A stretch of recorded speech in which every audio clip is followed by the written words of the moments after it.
For question 8, given that 9 terms and the sum of the 15 terms of the arithmetic progression.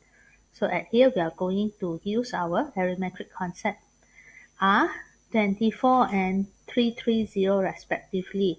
So what's meant by here is when it says 9 term, so it will be equals to T9 equals to 24 and sum of the first 15 terms sum, so it will be S15 equals to 330.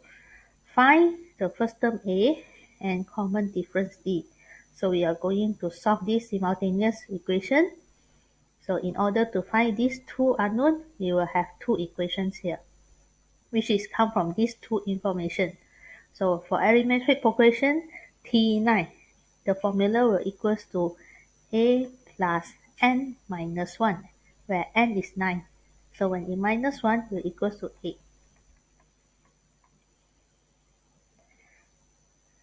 And then another information, sum of 15. So Sn is n over 2, and then this is 2a plus n minus 1, which is 14d.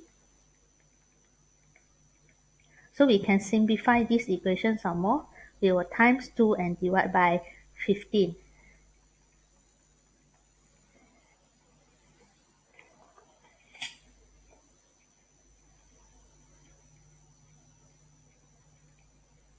Which will give us 44.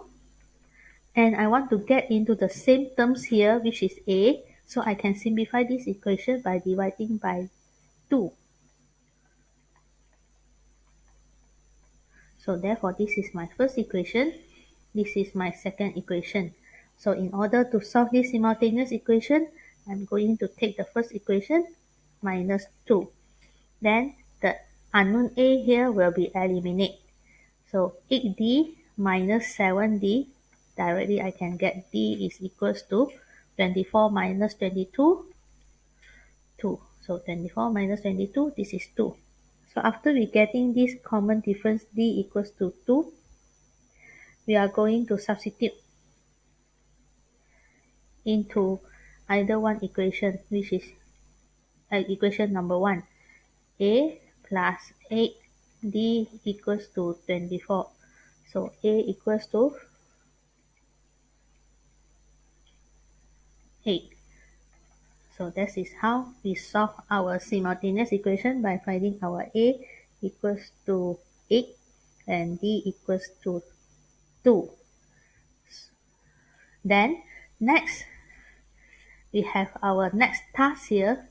It said hence. Hence means we are going to use our information we get here. We are going to find the least possible value of n, so that the information given us is sum of the first n term greater than 500. So it will be sum of the first n term must be greater than 500. So we are going to find out what is our n. So before that, let's just see what is important concept here. When we doing our arithmetic, we have to know our concept very well. So this concept is forming these two simultaneous equations, and we get to find this answer. So then next, we are going to look about how we're going to solve this one n greater than 500. So we can apply our formula here, where Sn equals to n over 2a. So we can plug in our value. A is 8, and then plus n minus 1, d is 2.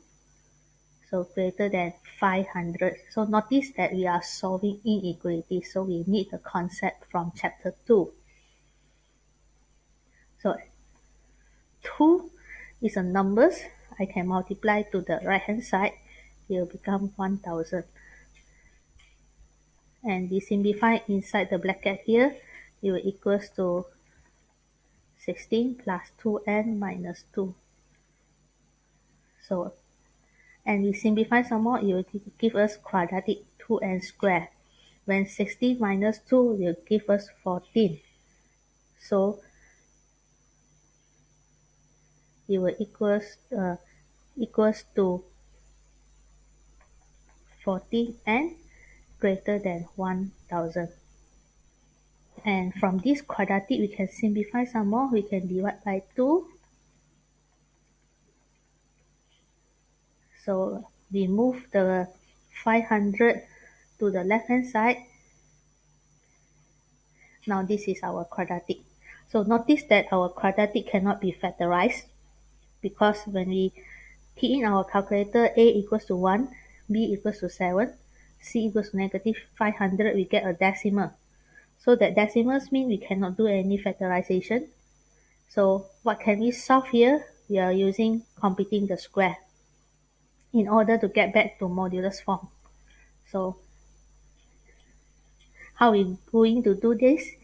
First, we have to do our completing the square concept, where n square for B part, you will divide by 2. So it was 7 over 2. This is how we completing the square. So whatever you have divided here, we have to minus back square minus 500. Then n plus 7 over 2 square will be greater than, so we can move this value to the left hand side. It will equals to, so you have to bear in mind, when we're doing quadratic inequalities, if we can factorize, then we'll do the graphing. But if you get the roots in decimal, so we cannot do by formula. Formula is an equation. So equation means it is doesn't same with this field. This field is talking about inequalities. So that's why the only way is we're going to do it by completing the square. So I repeat here, and you're going to square, then b divided by 2 minus this b2 square, then c copy back. So we move this one to the right hand side, we get 2049 per 4. So what can we do? So to maintain this status of inequalities, we are going to square root both sides. Because square root and square, when I get square root and square, it is a modulus form. So this is modulus.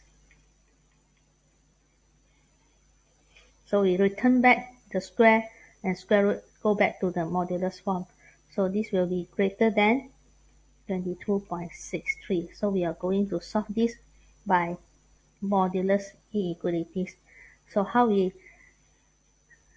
solve this modulus, we are going to use basic definition.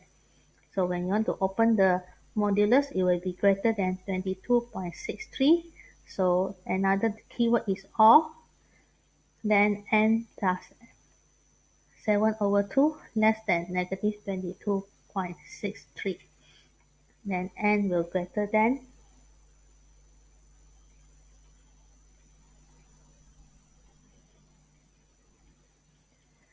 19.13, or n less than